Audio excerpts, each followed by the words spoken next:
Hello. Okay. Hello. తర్వాత ఆ Chinese translations కూడా ఏవో చదివావు అది.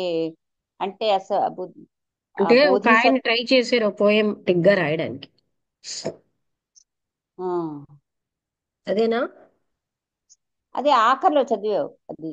అదే అదే. చైనా ఏంటి అది బుద్ధిస్ట్ నిర్మాణాన్ని అవగాహన చేయడానికని చదివారు ధమ్మపదం కదమ్మా అది.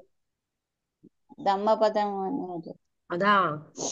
కాదమ్మా, అంటే అంటే నిర్వాణ స్థితి అందులోని ఏదైతే ఉందో. బుద్ధుడు ట్రై చేసేట చైనీస్ ట్రాన్స్లేషన్ ధమ్మపదంలో బుద్ధుడు కొంత చెప్పడానికి అని చెప్పారు. ఉమ్. అది అంతే అక్కడ. మాటల్లో ఎవరు చెప్పినా పదాలు భూమి మీద ఉన్నవి చాలవు అనే ఆ, వర్ణించడానికి అటెంప్ట్ చేస్తున్నారు కానీ ఇక్కడున్న ఏ పదాలతో ఉమ్, అది చెప్పలేము. ఇప్పుడు తెలుసున్నవే ఉమ్, చెప్పగలం. ఆ తెలియని దానికోసం పదాలు ఇక్కడ ఉండవు కదా. ఉమ్, మనం మాటలకు అతీతం. ఆలోచన కూడా అక్కడికి రీచ్ అవ్వదు. ఆలోచించలేము అలాంటి. అవును.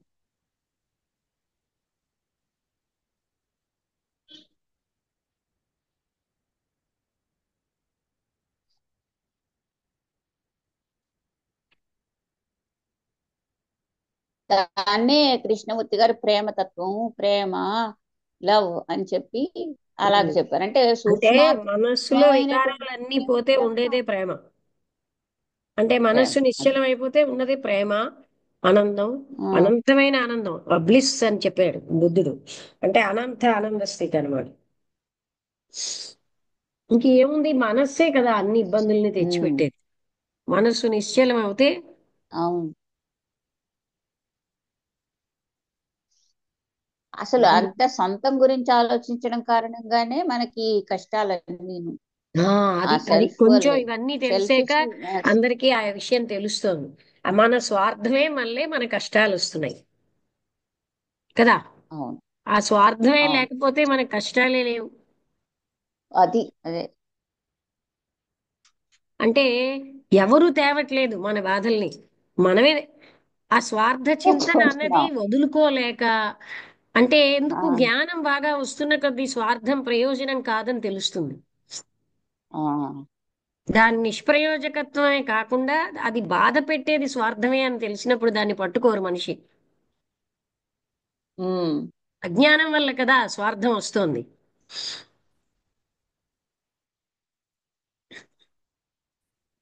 అవును. నేను బాడీ అనే అజ్ఞానంలో జీవించడం బట్టి తను ఒక చిన్న శరీరానికి పరిమితంగా ఉన్నానని భ్రాంతిలో మనిషి నానా రకాల ఇబ్బందులు పడతాయి. అహంకారం ఇవన్నీ కూడా ఆ స్వార్థంతోటే వస్తున్నాయి. ఆ, అంటే అప్పుడు భూమి మీద మన ఆలోచన తీరు, మన యాక్షన్, పనుల తీరు మారిపోతుంది. ఎప్పుడైతే శరీరం నేను అనే భావనలోనే జీవించి దానికోసమే మనం ప్రయత్నిస్తున్నామో అప్పుడు మనకు అర్థం అవుతుంది ఎంత సంకుచితంగా జీవించేమని. అవును. అందుకని అన్ని దుఃఖాలకి మూలం స్వార్థం. అదేంటది బాడీ నేను అని అలాంటి ఒక భ్రాంతిలో జీవించడమే. అప్పుడే కదా దుర్మార్గత్వం, ఇతరులను అణిచేద్దాం, ఇవన్నీ వస్తాయి. ఫాల్స్ అవును. ఇగో. ఫాల్స్ ఇగోకి అసలు తావు లేదు జ్ఞానం ఉంటే. ఉమ్, ఉమ్, నేను బాడీ అనే ఒక భ్రమలోంచే అహంకారం వస్తుంది. అన్ని అన్ని అందులోంచే వస్తున్నాయి. అది.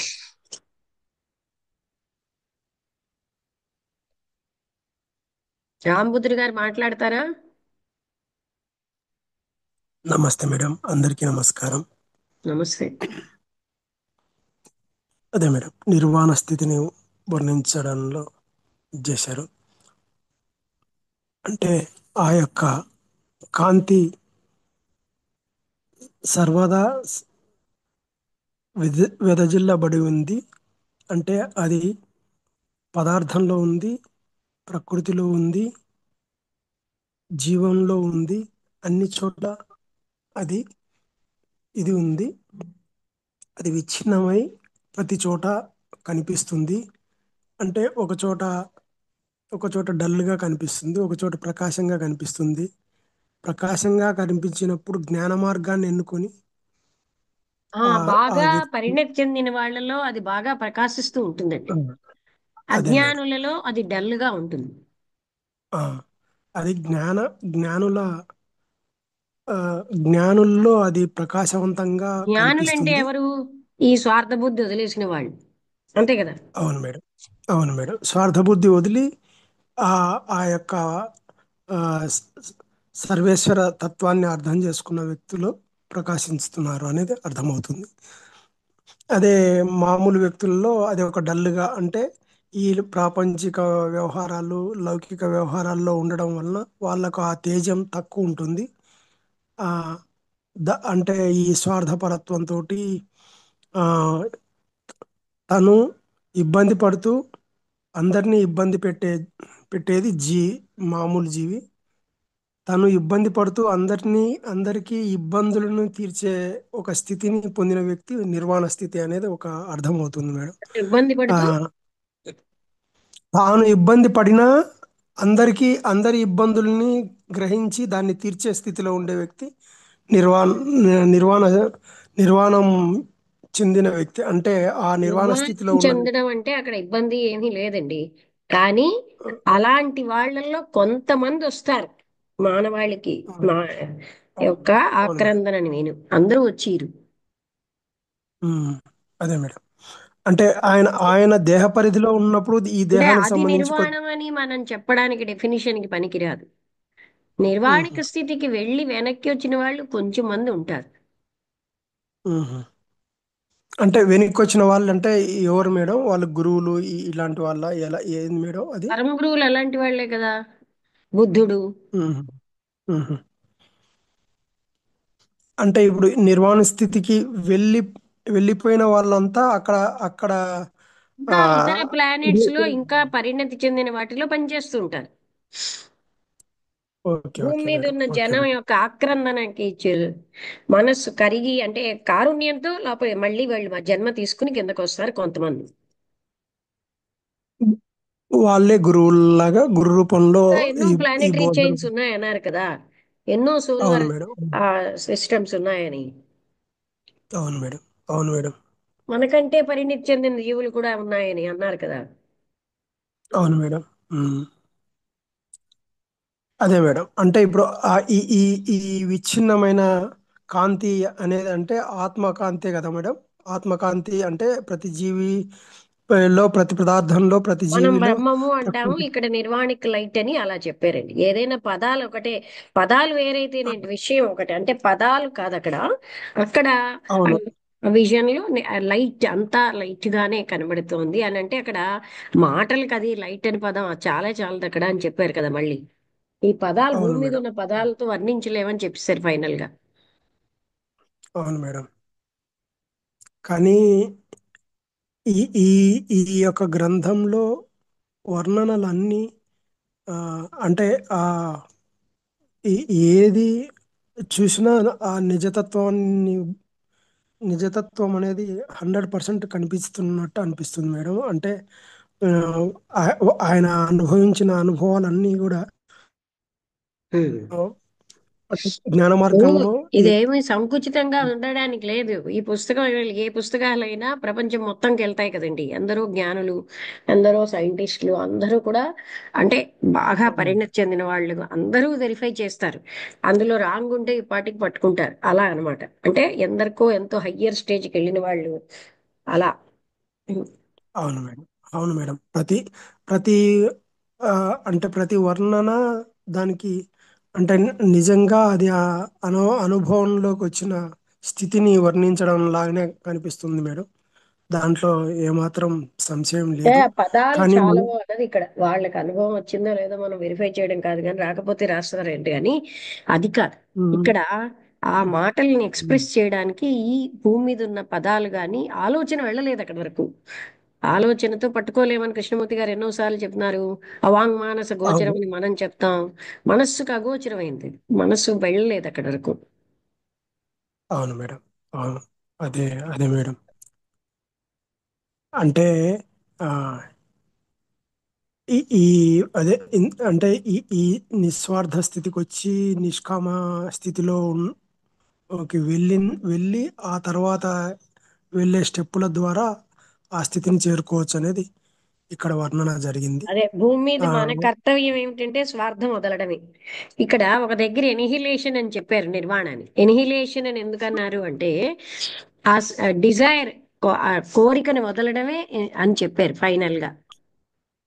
ఉమ్, అవును మేడం. ఒక రకంగా అది రైటు, ఎందుకంటే లేసమంత కోరికైనా వదిలేయాలి. అవును మేడం. ఆ లేశమంత కోరిక ఉన్నా కూడా అది దేహ సంబంధానికి ప్రపంచ సంబంధానికి ఆ లింక్ ఉంటుంది కాబట్టి దాన్ని కూడా వదిలేస్తేనే ఆ యొక్క స్థితిని ఆ చేరుకోవడానికి మార్గం సుగమం అవుతుంది అని చెప్పినట్టు ఇదవుతుంది మేడం.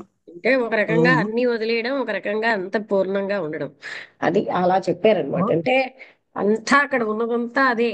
ఇంకా వదిలేయవలసిందంతా కూడా ఈ మా భూమి మీద ఉన్నటువంటి స్థితి అంతటిని వదిలేసి కొత్త స్థితి వస్తుంది. అప్పుడు చూసే దృక్పథంలో మార్పు వస్తుంది. ఆలోచించే మన ఆలోచనలు మారిపోతాయి, జీవిత విధానం మారిపోతుంది, పరభావం ఉండదు కదా ఇంకా. అవును మేడం. ప్రభావం లేనప్పుడు అక్కడ స్వార్థం అనేది లేదు. నిష్కామం నిష్కామం అనేది ఒక ఇదైపోతుంది. అదే యజ్ఞంలాగా జరిగిపోతుంది జీవితం అంతే ఇంకా. Okay madam, thank you. Okay అండి, ఇంకెవరైనా ఏమైనా మాట్లాడతారా?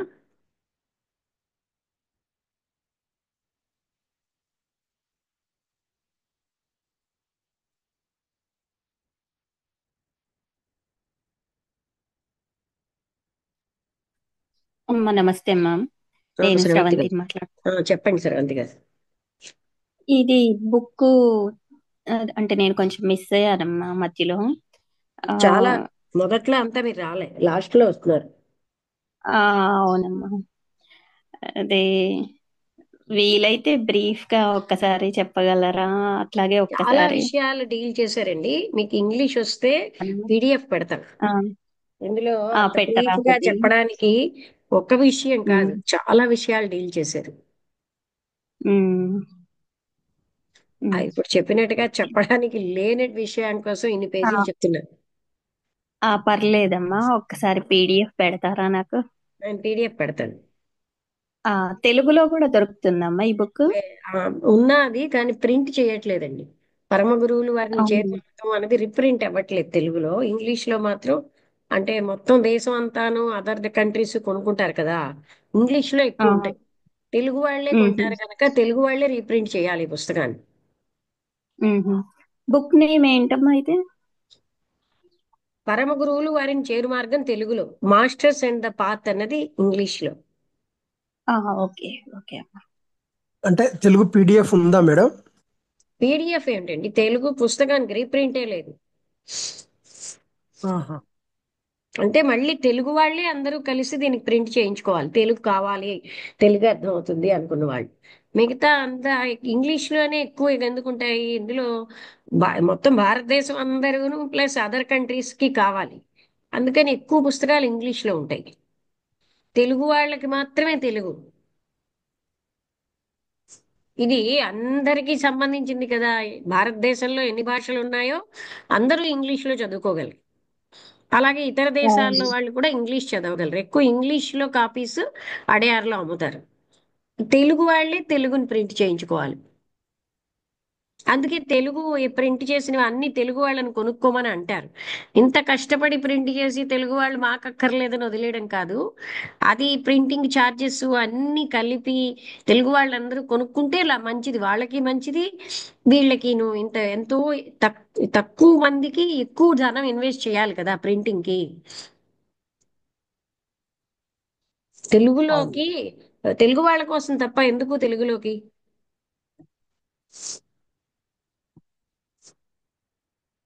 అంటే జిజ్ఞాసులు ఉన్నవాళ్ళు కొనుక్కోవడానికి ప్రయత్నం చేయొచ్చు, చేస్తారు కానీ చాలా తక్కువ మంది కాదు కాదు, ఇదవుతారేమో. మెంబర్స్ అందరినీ కొనుక్కోమంటారు. ఎందుకంటే ఆ అందరూ కూడా తెలుగు వాళ్ళ కోసమే కదా ప్రింట్ చేయించినప్పుడు తెలుగు వాళ్ళు ప్రతి తెలుగు పుస్తకాన్ని కొనుక్కోండి అని చెప్తారనమాట. తెలుగు తెలుగు వాళ్ళ కోసమే చేయించారు, మరి ఇతరులు కొనుక్కోరు కదా తెలుగు పుస్తకాలు. అందువల్ల అవును మేడం. అందరూ కొనుక్కోకపోవడాలు వీటి వల్ల ప్రింటింగ్లు తక్కువైపోతున్నాయి. ఉమ్.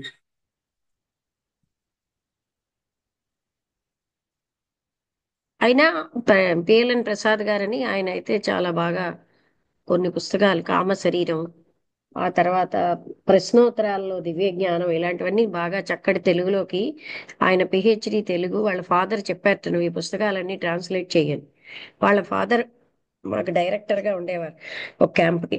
ఆయన వాళ్ళందరూ కూడా చివరి జీవితం అక్కడ, ముఖ్యంగా పత్రి గోపాలకృష్ణ గారిని ఆయన తన జీవితం దివ్యజ్ఞాన సమాజ సేవకే అంకితం చేశారు, ప్రిన్సిపల్ గా రిటైర్ అయ్యి.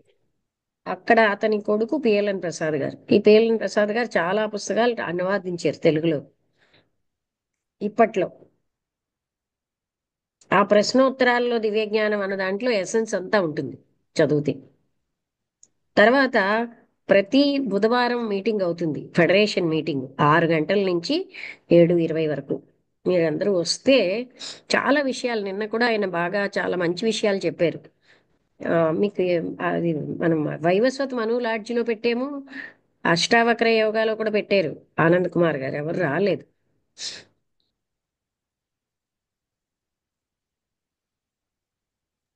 ఆఫ్లైన్ క్లాస్ అమ్మది? ఆన్లైన్. ఆన్లైన్? ఓకే. అంటే అది మీకు రాలేదేమో, అది రెండిట్లో మీరు లేరు కనుక. ఈసారి మీకు ఆహా. అంటే, లేకపోతే మిమ్మల్ని గ్రూప్ లో పెడతానులేండి. అంటే అది అష్టావక్ర యోగాలో మిమ్మల్ని యాడ్ చేయలేదేమో ఆ, నేను. చేస్తాను. కొంచెం ఉమ్. కొంచెం యాడ్ చేస్తే చేయండి అమ్మ. ఇలాంటివన్నీ నోటిఫికేషన్స్ అన్ని వస్తాయి. అవును అవునమ్మా. చాలా మంచి విషయం, వాళ్ళు ఎన్నో గ్రంథాలు చదివి చెప్తారు కదండి, బాగా చెప్తూనే ఉమ్, ఉంటారు. అంటే నెక్స్ట్ వీక్ చెప్పే ఆయన ఒక లెక్చరర్ గారు మచిలీపట్నం, ఆయన కూడా అదే ముందు ఫండమెంటల్ థింగ్స్ తోటి మొదలెడుతున్నారు, బాగానే చెప్తున్నారు. ఆ ఉమ్, ముందు వారం నాదైంది. ఉమ్, ఉమ్. ఇప్పుడు మళ్ళీ ఈవినింగ్ అమ్మ, మార్నింగ్ క్లాస్? సాయంత్రం 6 నుంచి 7:20. ఓకే. ఓకే. ఎవ్రీ బుధవారం ఉంటుందా? ఇంకా మొదలు పెడతారు, 2 వారాలే మొదలు పెట్టారు. అంతకు ముందు ఆహా. అయ్యేదండి, ఇప్పుడు అది మధ్యాహ్నం అయ్యేది, ఇప్పుడు సాయంత్రం చేస్తున్నారు. ఉహు. ఉమ్. కొంచెం ప్రతి నన్ను బుధవారం. గుర్తుంచుకున్నాండి. ఉమ్. ఏంటి క్లాస్ లక్ష్మి, ఏమిటి క్లాస్? అదే వైవస్వత మను లాడ్జిలో అష్టావక్ర యోగాలో కూడా పెట్టారు. అదేంటంటే తెలుగు ఫెడరేషన్ ఫెడరేషన్ ఒక తెలుగు పట్టి వాళ్ళకే ఇది. ఏ, అంటే ఇతరులు కూడా రావచ్చు, తెలుగులోనే చెప్తాం గనక తెలుగు వచ్చిన వాళ్ళైతే వింటారు. కన్నడ వాళ్ళు వస్తూ ఉంటారు కొందరు, బెంగళూరు వాళ్ళు కూడా. అంటే తెలుగు అంటే అది వచ్చిన కాదు, వాళ్ళు. అది ఇప్పుడు మన అష్టావక్ర గీతలో పెట్టినటువంటి లింకేనా, అదేనా? ఆ నిన్న పెట్టారు. అది ఆ. ఏంటంటే 6 నుంచి 7:20 వరకు ఉంటుంది. ఆ తెలుగు ఫెడరేషన్ అంటారు దివ్యజ్ఞాన సమాజాన్ని. కొన్ని అంటే ఇప్పుడు ఏంటి, మొత్తం భారతదేశంలో Gujarat federation, Telugu federation, Utkal federation, ఇలాగా ఆ స్టేట్స్ ని బట్టి విడదీశారు. అందులో రాయలసీమ అంటే హైదరాబాద్ అవన్నీ.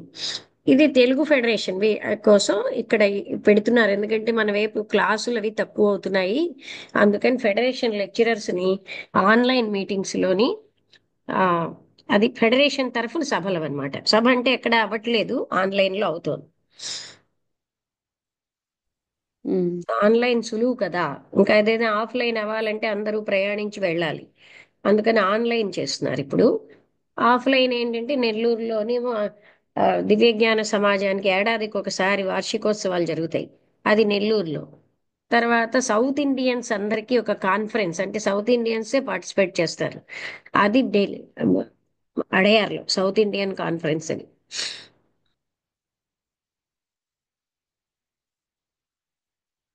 అంటే నార్త్ ఇండియన్స్ కి బెనారస్ లో అవుతూ ఉంటుంది. అంటే దాని అర్థం వాళ్ళు రాకూడదని కాదు, అలా అందరూ రావచ్చు. అయితే దీనికి ప్రత్యేకంగా సౌత్ ఇండియన్ కాన్ఫరెన్స్ అని ఒకటి పెడుతున్నారు. అయితే ఇవి ఇప్పుడు ఏంటి నేను చెప్తుంది ఏంటంటే, ఇది అది ఆఫ్లైన్, ఇది ఆన్లైన్.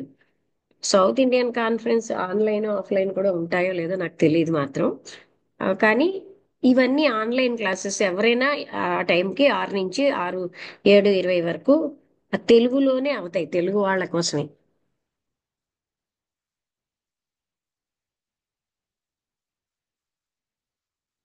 ఇప్పుడు పొద్దున్న వేళ నాయుడు గారు, రమణ గారు వీళ్ళందరూ వస్తున్నారు కదా, థియాసఫీ ఎంత డెప్త్ ఉందో కొంచెం తెలుస్తోందా మీకు చదువుతూ ఉంటే?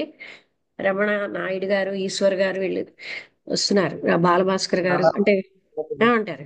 చదువుతున్న కొద్దీ ఈ థియాసఫీ ఎంత డిఫరెంట్ గా ఉంది మిగతా ఆర్గనైజేషన్స్ తోటి అని అర్థం అవుతుంది కదా. అవునమ్మా, అవును. అర్థమవుతుందమ్మా. అక్కడ అంటే సంకుచితమైన అభిప్రాయాలు ఉండవు, నేను నా కల్ట్ అంటున్నాను. ఆ అవునమ్మా. తర్వాత ఒక గురువు చెప్పారు మీరు పాటించడం అలాంటిది కాదు, ప్రతి ఒక్కరికి ఫ్రీడమ్ ఆఫ్ థాట్ ఉంది ఇందులో. అంటే మీకు కూడా అది రైట్ అనిపిస్తే అనే వెరిఫై చేసుకోమంటారు అనమాట.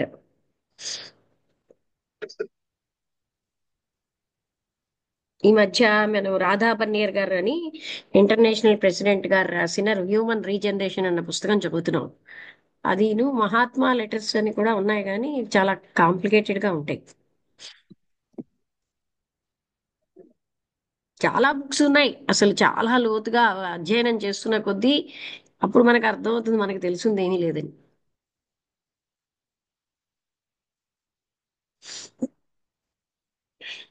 ఇప్పుడు మాస్టర్స్ అండ్ ద పాత్ లో కొంత తెలుస్తుంది, అయితే ప్రాక్టికల్ గా ఎలా ఉండాలన్నది రాధా బనియర్ గారు ఎక్కువగా ఆ హ్యూమన్ రీజనరేషన్ లో, అంటే మనం ఇన్ని చదివిన తర్వాత మనలో చేంజ్ రావాలి, ఆ మన జీవిత విధానంలో, ఆలోచన విధానంలో అలా రాలేదు అంటే మనం దాన్ని మననం చేయట్లేదు, అంటే దాన్ని పట్టించుకోవటం లేదనమాట. అంటే చదవడం అనే దాన్ని, జ్ఞానం అనేది ఒక బంధమే కదా, ఆ నాలెడ్జ్ గా అక్యుములేట్ అయితే ఏమీ లాభం లేదు.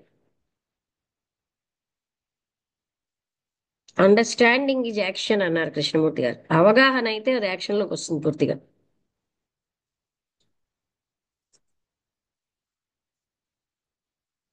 ఓకే అయితేను ముగించేద్దామా, ఇంకెవరైనా మాట్లాడతారా? ఈ ఆ, లేదు మేడం, అర్థం చేసుకుంటున్నాం, వింటున్నాం.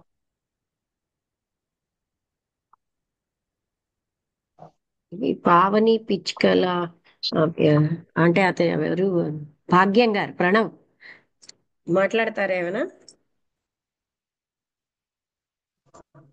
అర్థం చేసుకుంటున్నానండి మేడం గారు. ఓకే. ఆ నాయుడు గారు ఏమైనా మాట్లాడతారా? లేదమ్మా, ఇందాకలా మీరు చెప్తూ ఉంటున్నప్పుడు అంటే మొదట్లో సరిగ్గా అండర్స్టాండ్ చేసుకోలేకపోయాను, కానీ అంటే ఇప్పుడు అండర్స్టాండ్ అయ్యింది అన్నది కాదు. అంటే ఎన్ని రకాలైన వైఫల్యాల నుంచి సరి చేసుకుంటూ అంటే మీతో అక్కడ జర్నీ చేస్తున్నంత సేపట్లో ఎన్నో రకాల కరప్షన్ చేసి అంటే సరి చేస్తూనే అలా ఉంటున్నారు. అంటే కొన్నిసార్లు అది అర్థం చేసుకోలేక ప్రాబ్లం అవుతుంది, కానీ మీరు అలా ట్రావెల్ చేస్తూ ఉంటే తెలుస్తుందమ్మా అసలు అలా ఎందుకు చెప్తున్నారు అన్నది ఇప్పుడు అర్థం అవుతుంది. ఇటు ఈ క్లాసుల ద్వారాగా, అటు అక్కడికి వచ్చినప్పుడు కూర్చున్నప్పుడు మాట్లాడుతున్నప్పుడు అలా ఎందుకు చెప్తున్నారా అన్నది ఈ వింటున్నప్పుడు తెలుస్తుందమ్మా ఒక్కొక్కటి. అది అర్థం కాదు, దాన్ని మనం అర్థం చేసుకోలేము ఇప్పటి వరకు చెప్పేది. అర్థం చేసుకోలేకపోవడం ఏంటా అని అనిపిస్తుంది. బట్ ఇంటర్నల్ గా ఇన్నర్ లో ఒక రకమైన క్లారిఫికేషన్ పెరుగుతుంది. ఇన్ని రకాలైన వాటిలతో లోడ్ అయిపోయి ఆ స్టేట్ ఎలా అర్థం చేసుకోగలం అన్నది తెలుస్తుందమ్మా. రియల్ ఇంటర్నల్ రియలైజేషన్ అనేది కంప్లీట్ గా వచ్చినప్పుడు అంటే మీరు అంటున్నారు కదా స్వార్థం అది ఎంత లోతుల్లో పాతికిపోయిందో దాన్ని ఇంకా ఇంకా చూసుకోవాలా అన్నది తెలుస్తుందమ్మా. ఉమ్. బట్ అది నాకు స్వార్థం క్లా- లేదనుకున్న వాళ్ళకి ఎంత స్వార్థం ఉంటుందో. అంటే అవునమ్మా, అవునమ్మా, మీరు బాగా చెప్పారు, అది లోతుల్లో ఉంటుంది, అవునమ్మా, అవునమ్మా, అదే మనకు అడ్డు, అంతే. అవునమ్మా, అవునమ్మా. అప్పుడు కానీ ఇవన్నీ ప్రాక్టికల్ లైఫ్ లోకి ఇవన్నీ రావాలంటే అంత అసమసిక అంటే కాదు అని కూడా కాదు, బట్ బాగా ఇంకా అవగాహన అయితే అలా. అన్నీ వస్తాయండి. ఏదైతే అవునమ్మా, సంపూర్ణ అవగాహన అవుతుందో అది ఆటోమేటిక్ గా లైఫ్ లోకి వచ్చేస్తుంది. అవును. ఇప్పుడు నిర్వాణం అంటే ఆ స్థితి వచ్చేయాలి అని ఆశించే ఒక స్థితి కూడా లోపల నుంచి దానికోసం ఒక వస్తుంది, ఉబలాట అసలు. కానీ డిజైర్స్ అది ఉన్నాయి, అజ్ఞానంతో ఉన్నాం, నేను బాడీని అని పరభావం ఉంది.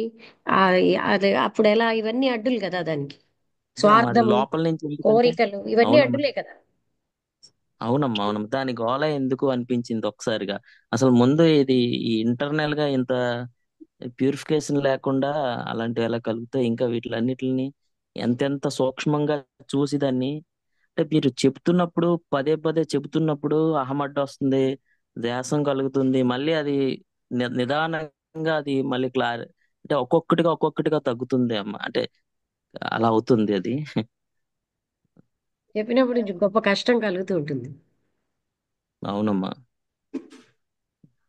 ఎంతో నేను మంచివాడిని కదా, నాకు కూడా ఇలాంటి మచ్చలు అంటగడతారా అనిపిస్తుంది కదా.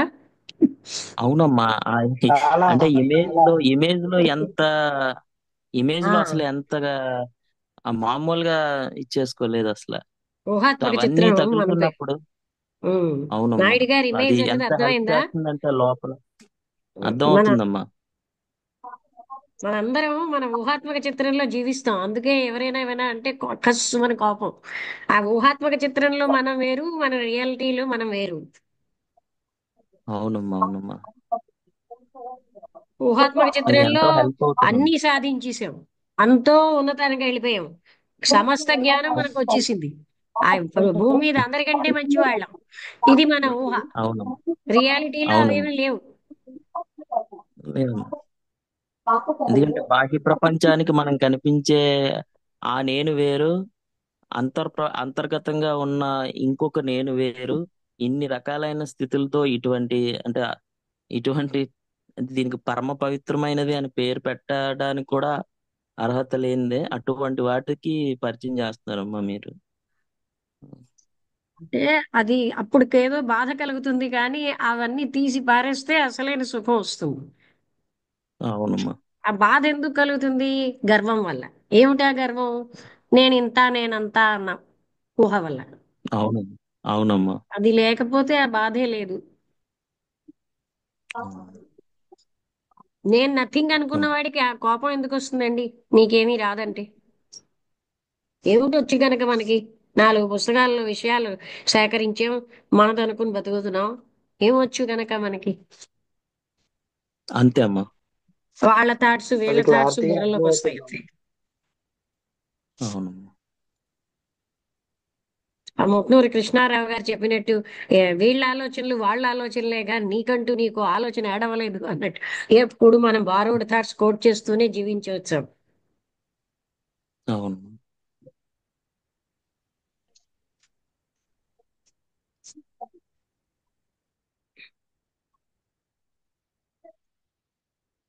అందుకని ఇమేజ్ అనేది మనం గట్టిగాను అది కాంక్రీట్ తో చేసుకుంటాం. నేను ఇంత గొప్పవాడిని, నాకు అన్నీ తెలుసు, నాకు ఇంకా తెలుసుకోవాల్సింది లేదు, ప్రపంచంలో అందరూ నాకంటే తక్కువ వాళ్ళే, ఇది మన ఊహాత్మక చిత్రం. అందుకని ఎవరైనా ఏదైనా తెలుసుకో అని చెప్పేసరికి మనకు కోపం వస్తుంది. మన ఊహాత్మక చిత్రంలో అన్ని సద్గుణాలే, కానీ మన యథార్థంలో ఎన్నో దుర్గుణాలు. ఆ దుర్గుణాన్ని సద్గుణంగా చూస్తాం మనవి గనక.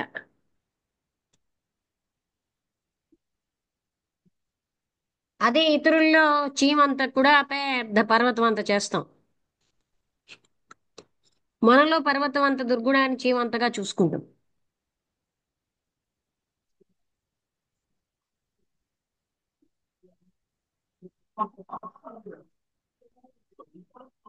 అందుకని అంటే మనం అవగాహన అన్నది చేస్తూ ఉంటే ఇప్పుడు నాయుడు గారు చెప్పినట్టు ఎన్ని ఇంకా వదులుకోవాలో అర్థమవుతుంది. అంటే ఎన్ని శ్లోకాలు స్తోత్రాలు పూజలు తీర్థయాత్రలు చేసినా అంతర్గతంగా ఇవేవి వదలకపోతే ఎక్కడున్న వాళ్ళం అక్కడే ఉంటాం. నిన్న ఒక ఆవిడ దేవిక అని మాట్లాడారు, ఆవిడకి అదే చెప్పాను. పిరమిడ్ వాళ్ళందరూ ధ్యానంలో ఏవేవో లోకాలు చూసేస్తారు, ఏవేవో దేవతలను చూస్తారు, కానీ ఎక్కడున్నట్టు అక్కడే ఉంటారు. వాళ్ళ అహం పోదు, వాళ్ళలో ప్రేమ పెరగదు, వాళ్ళు ఎప్పుడూ ఇన్ని రకాల లోకాలు చూసేసి గత జన్మలు చూసి ఇన్ని చూసినా పూర్వం ఎలా ఉన్నారో అలాగే ఉంటారు. ఏ మాత్రం మార్పు ఉండదు. నేను ఎన్నో వేల ఫోటోలు చూసినా నా మైండ్ మనస్సులో నేను ఎన్నో దేవతలను చూసినా ఒకటే అనిపిస్తుంది.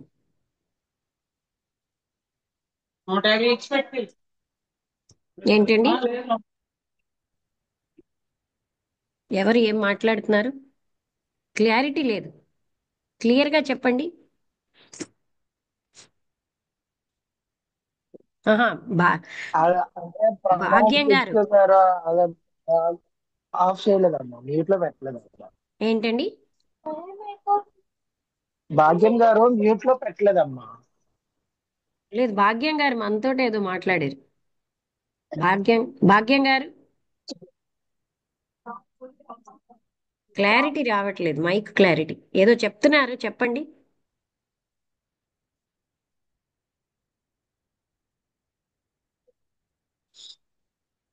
ఓకే. అందువల్ల మనం మనస్సుల్లో ఊహించేసుకుంటాం మనం చాలా మీదకి వెళ్ళిపోయామని.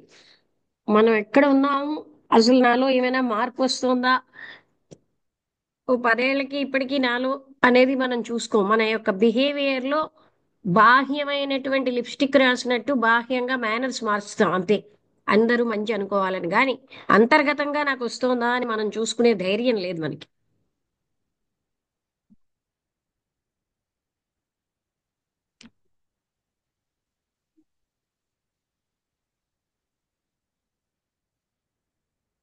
ఓకే, అయితే నువ్వు ముగించేద్దామా?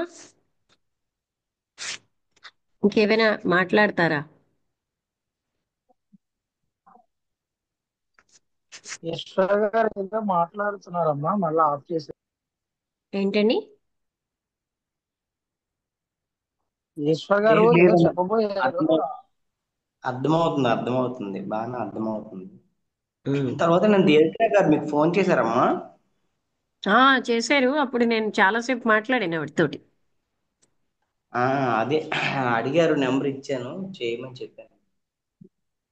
యథార్థాలు బాధగా ఉంటాయి కదండి.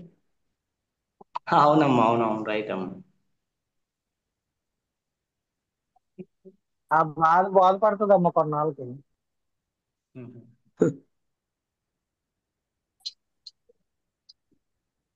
ఓకే అండి, అందరికీ నమస్కారం. Thank you. ఏమైనా ఎవరైనా నమస్తే. చెప్తారా? నమస్తే మేడం. నమస్తే అండి. నమస్తే.